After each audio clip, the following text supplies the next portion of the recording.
You're all like, that'll never happen. And then we'll get all cool and you'll be all like, whoa. And then we'll be all like, in your face. And then I'll be all like...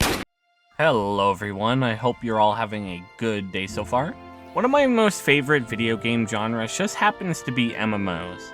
And to be honest, I'm really unsure why they appeal to me so much.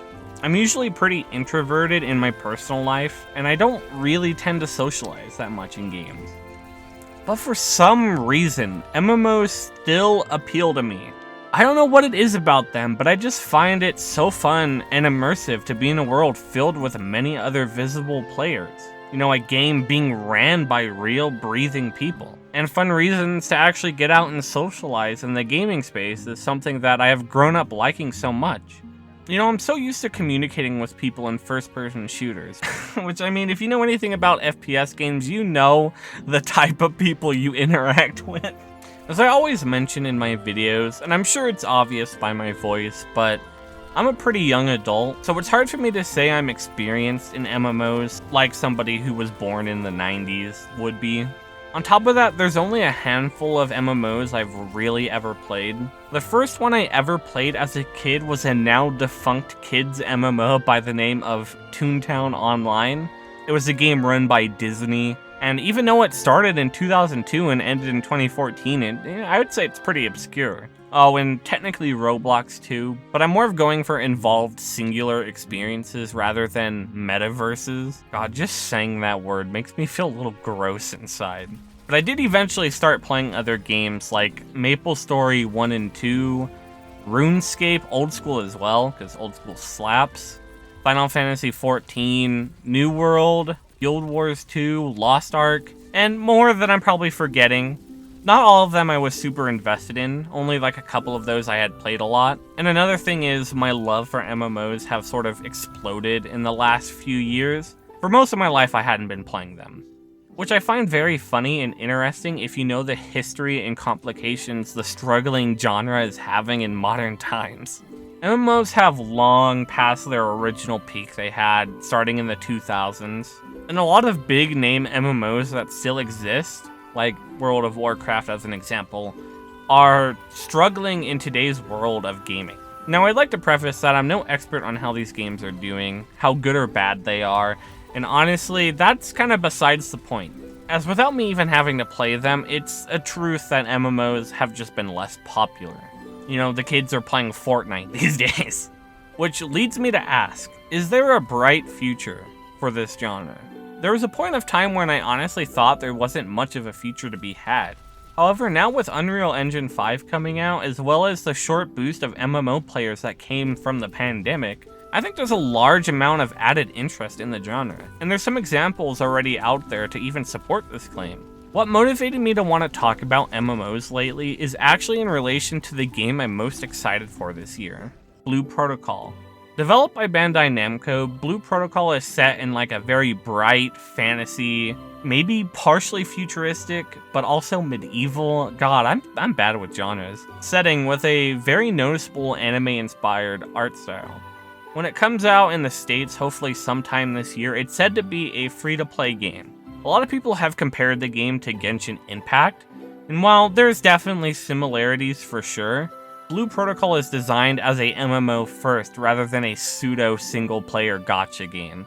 Originally, this game was only slated to be released in Japan, which, and somebody will have to confirm this if this is true for me, but it tends to be very common that a lot of Asian MMOs don't always get brought over to global release, as MMOs are much more popular there than everywhere else in the world.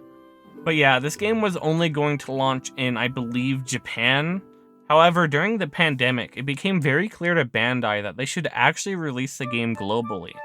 Games like Amazon's New World and Final Fantasy XIV were blowing up in the States and in other countries. And while New World isn't really considered a major success in modern times, nobody can deny that the game was popular. If I recall correctly, the game had at launch like 800,000 people playing the game at once, which in my opinion is massive.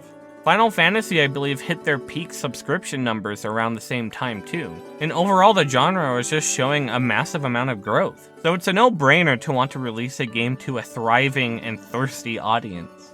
Now, of course, not everything is good about all of this.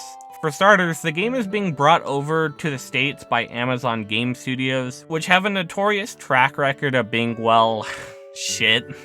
Their latest published MMO, Lost Ark, was met with a large amount of controversy, with the insane cost of microtransactions, a massive bot problem, and a lot more. Without me putting a full opinion on it, the reception from the reviews of all Amazon published or developed games shows the problem way better than I ever could.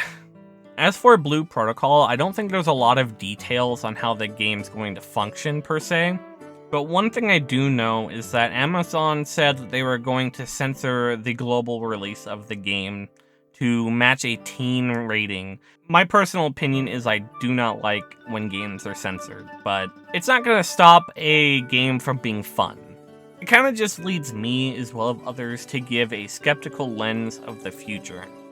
Another game that shows a lot of promise, and it's weird to say this, but it's an indie MMO by the name of Ashes of Creation.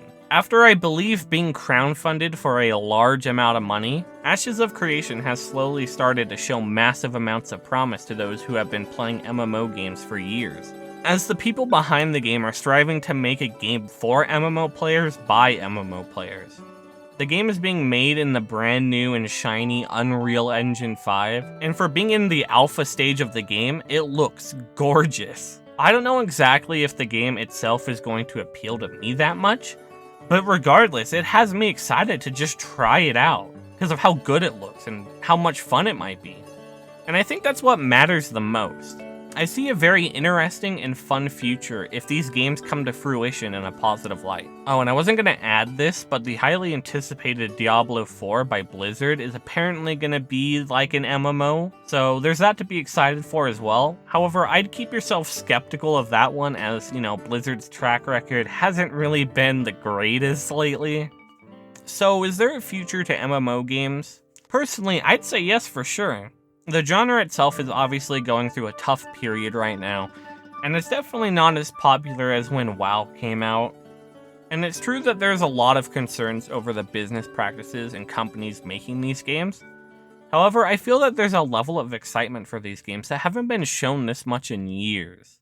Even for me being very young, I can't remember any time growing up when I heard MMO games being exciting besides maybe WoW. There's many people on the internet that talk about these games in massive detail, and I suggest you go watch their videos without a doubt, as they will teach you almost everything you want to know about these games and more, and it's way better than I ever could. I don't like to claim myself as a guru of really anything, as I'm a casual-ish gamer, and I haven't been serious about games and MMOs for that very long. I just wanted to share my excitement and inform people that there are things to look forward to. With all this new upgrading tech coming out, and, Unreal Engine 5 being very massive and out in the public, so many game developers are flocking to use this new technology to make very awesome games. And with that, there's been so many new MMO games that I didn't even mention in this video because, quite frankly, I haven't even investigated all of them. It's kind of created this, minor boom in this awesome community of gaming, and, it has people very excited. And I see this as a very big change for the genre that hasn't been met for years, I would presume. I'm also a very big graphics nerd. I love how beautiful games look these days. And with the gameplay I've been showing in the background, when I see how gorgeous these games are looking, no matter what art style they're choosing, it just, oh man, it gets me so excited, man. Things are just becoming so much more immersive, and I think that's awesome. What do you guys think about modern MMOs? I'd love to hear your feelings in the comments. Anyways, thank you all for watching the video and for all the support I've been getting lately. It means a lot to somebody who's got such a small start in following. Thank you so much, and I hope you have a good rest of your day.